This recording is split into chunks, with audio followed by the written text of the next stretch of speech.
All right, so now I want to show you a few ways to drive traffic.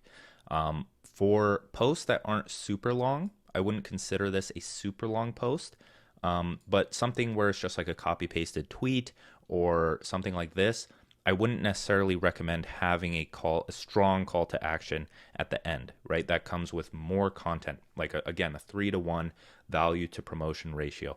And it's just like with a thread or newsletter, you can plug hard at the end because you gave so much value before.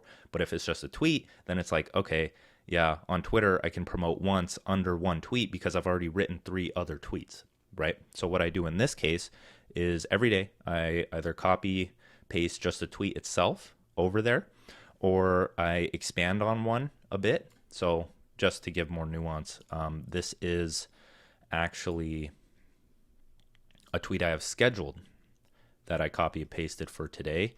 Where did I save it as a draft? Oh no, I think I saved it as a draft. I don't know where it is, but whatever. Okay, I guess I lost the tweet. How did that happen? Sorry for this, but oh, okay, it's right. Okay, it's right here. But it's how I build out products, newsletters, and projects. Have an idea, brain dump related ideas, etc., etc. Don't have anything at the end. This will work for a tweet, but I have more room to expand on things on LinkedIn, so that's what I do for some of them, right? And then here, I just post in the comments if you want my process for capturing and developing ideas. Here's a free course that people keep telling me to charge for. So a general, like, if you this, then this. That's a good call to action thing because it's like it's kind of like PAS in a sense, pass, problem, amplify, solution, where if you want my process for capturing and developing ideas, not only I could explicitly state a problem, but this is implying a problem and making them think, oh, okay, do I have a problem with this? Then uh, that's the problem, and then solution. So maybe it's just problem solution. Maybe that's just like a simple, easy framework. But if this, then that, here, download it, right? Don't overcomplicate the ones where you're not putting too much effort into it. You're just trying to promote once a day, right? And you can start to see like the power of promoting every day on all platforms and just sending everything to your newsletter, because then at that point, like, you're just getting your offers, you're delivering more value, nurturing those leads or readers, and then that's where all your offers are mostly promoted, and that's where you're going to make the most money, right? And of course, there's other promotional strategies that we'll talk about in the master tier or the master curriculum. But I want to show you people that do this really well, which is Charles.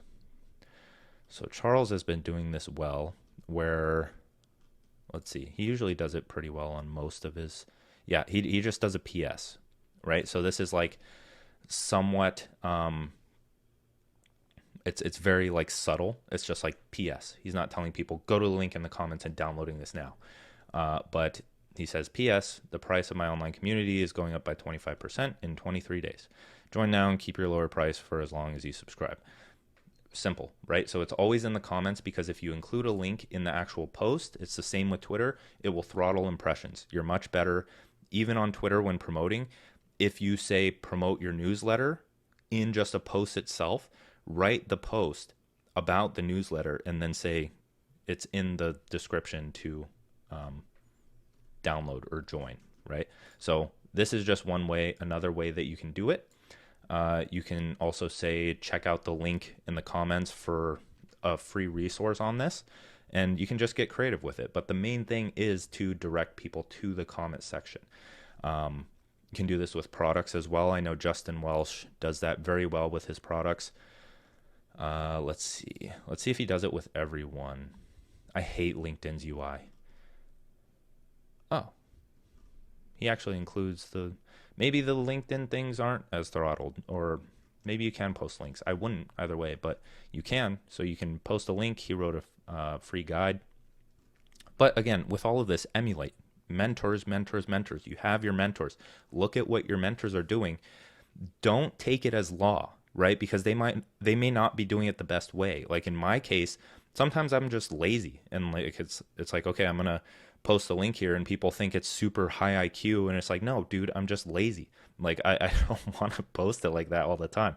It's like, oh, what's this guy trying to do when he's not even promoting here? And it's like, not everyone is being a scientific mastermind every time they post, even though that would be very helpful and result in more engagement. But just keep that in mind. It's good to study your mentors, but do it on like a broad time span rather than look at one post and assume that that's the best way to do it. You know what I mean? Pay attention to the patterns. Patterns are very, very big. When you notice patterns of them doing something consistently, then it usually means that it's working for them. But if you only see it one time, then just use it as inspiration and test, but don't take it as law, right? As like, that's the rule. That's how you do it. That's not always the case. And as with all this stuff, it's unpredictable. Everyone's testing on themselves to see what works. And so you can't just take something that someone else is testing and expect it to be like the best solution out there imaginable, right? So that's it for this one. That's the main way to drive traffic. If you wanted to, you could say at the end of your post to go and click your featured post section and follow you. But best way to do it is just the comments. Leave a post in your comments.